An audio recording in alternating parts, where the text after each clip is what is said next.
Last time, we took a look at the traditional Christian morality taught in schools and churches across the United States. Yahweh is the author and definer of morality, and humans have no means to judge morality from themselves, and that's that. Well, as we saw before, this is both impractical and frankly self contradictory. Yahweh cannot be the source of morality and still be Yahweh. As an aside, I would also like to point out that the problem of evil affects any deity that is both omnipotent and omniscient.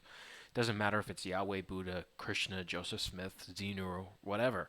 There's no escaping this fact.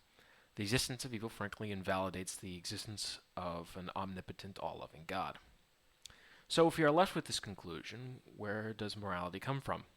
It evidently exists as people have for decades now gauged and tracked morality through population surveys and come up with some scientifically produced information used in comparing living standards between countries. But Nietzsche was right about one thing. God is dead. We have killed the concept of God with no negative impact on morality whatsoever. The reason I can say this is because morality isn't divine. It's secular. Let us first examine the history of philosophical pursuit of the answer to this question, starting appropriately with a theory born out of the infant science movement. Jeremy Bentham lived during the mid to late 18th century England. During his life, he influenced the development of Anglo-American law, including the first theories delving into the ethical treatment of animals and an odd design of prison called the panopticon.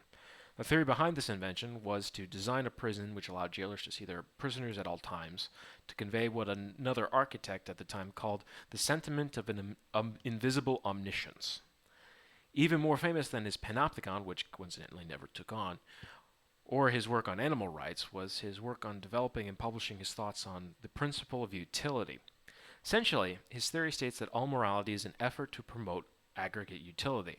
Furthermore, he was the first person to lay down a scientific definition for morality. Morality up to this point was widely considered to be the realm of theologians and churches, but Bentham correctly discerned that morality had nothing to do with a particular god or set of gods, and endeavored to find what he thought the answer to that question was. Utilitarianism, borrowed from Wikipedia, is the idea that the moral worth of an action is determined solely by its usefulness in maximizing utility or minimizing negative utility, as summed among all sentient beings. In other words, the moral weight of any decision is the product of the net of two opposing forces: positive utility, pleasure, or etc., and negative utility, pain, etc. The more positive utility a decision generates and the less negative utility, the more moral that decision is. To clarify, I think the theory of utility is a good one. Many people live upright lives by following the maximization of aggregate utility. It is good for a stab, but is far from perfect. Not only are you required to accurately describe exactly what sentience is, something no one has done satisfactorily for the last 200 years, but you also have to accurately measure utility to the degree where you can prove the aggregate utility of a decision to another person. This requires a degree of accuracy which is frankly impossible, and here's why. Coincidentally, this is also called the pathological liar argument. It goes something like this. Let's say that I find a $20 bill in my pocket, and out of sheer randomness, I decide to give the $20 to one of three people. Let's call them Barry, Jerry, and Larry. The money is going to the person whose utility is most promoted by the sudden donation. But there's something you need to know about Larry. He's a liar, a pathological liar, in fact. He won't tell the truth even on stuff that doesn't matter. If it's Tuesday, he'll often say it's Sunday. Keep this aspect of Larry's personality in mind. I talked to Barry, our first contestant, who says that he really doesn't need the money. He's pretty well off, and other people would be better served by taking the money. So it seems that of the three, Barry would have the lowest generated utility. Now I talk to Jerry, contestant number 3, and he's completely apathetic. He doesn't care either way. He already has money, but not as much as Barry. He would obviously like the money, but he's not in need of it. Lastly, I turn to Larry, contestant number 2, who is similar to Barry. He doesn't want the money at all. He tells me he just won the state lottery jackpot of $330 million bucks, so another 20 wouldn't really make that much of a difference to him. The question is, who should I give the money to?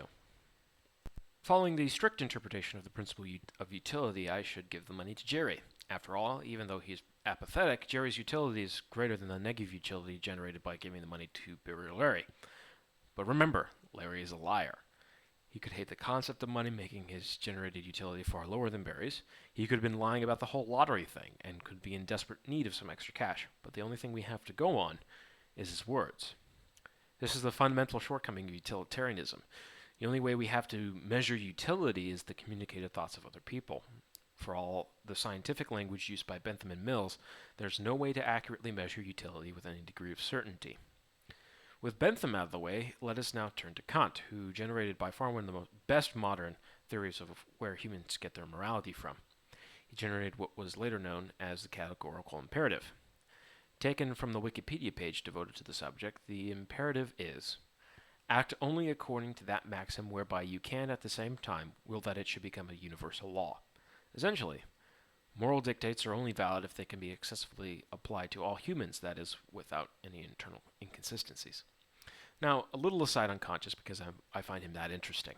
Kant lived in the Prussian city of Königsberg during the mid to late 18th century. Personally, he was your standard Prussian, brusque, unadorned, and precise. He loved routine. The only reason I mention this is that his personality does translate over into his writing. Kant's German was as precise as he was. According to one of my philosophy professors, German students of philosophy often opt for the English translation of his works, as the original German is just that hard to read. Anyway, back to the imperative with an example. Let us take the case of one of the oldest and most basic tenets of human moral thought: murder.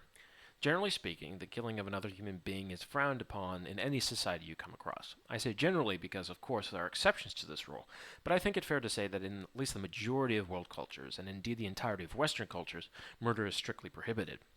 Well, what would Kant say about this?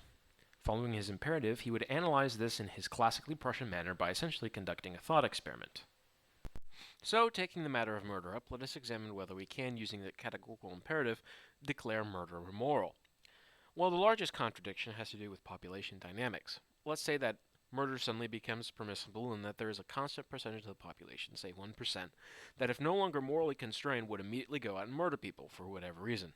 It doesn't take long to discover what's wrong with murder. To maintain a healthy population, we need to keep people alive, first and foremost. Left unchecked, if the murder rate exceeds the birth rate in any society, the population will naturally decline, leaving society devoid of the resources it needs to propagate itself. Thus, murder is not morally permissible. While this is not a deductive proof per se, you can apply the same reason to many antisocial behaviors that human society generally condemns, like theft, rape, presenting false testimony, especially under oath, and the like. The reason I like the categorical imperative is that it is non-consequentialist. It does not focus on the utility or effect generated from a moral decision, but on the merits of the decision itself. Morality is moral independent of its consequences. But my personal preferences aside, I think the fundamental human morality is consequentialist at its core. As others on YouTube like Aaron Ron Thunderfoot have pointed out, evolution is the only and best means by which we can arrive at the naturalistic morality. Let us take up the case of murder once again and try to put it in evolutionary terms. Let us suppose that we have a group of primitive humans living sometime right after their speciation event from the common ancestor we share with chimps. Now, this population is composed of a tight-knit family unit, where all members are either siblings or close cousins or direct descendants of each other member. We can also assume that the members of the group would not kill each other as a course of habit, and here's why. If everyone in the group, especially if that group is composed of tightly knit family members, were allowed to kill each other, the social bonds that ensure their survival would quickly dissolve.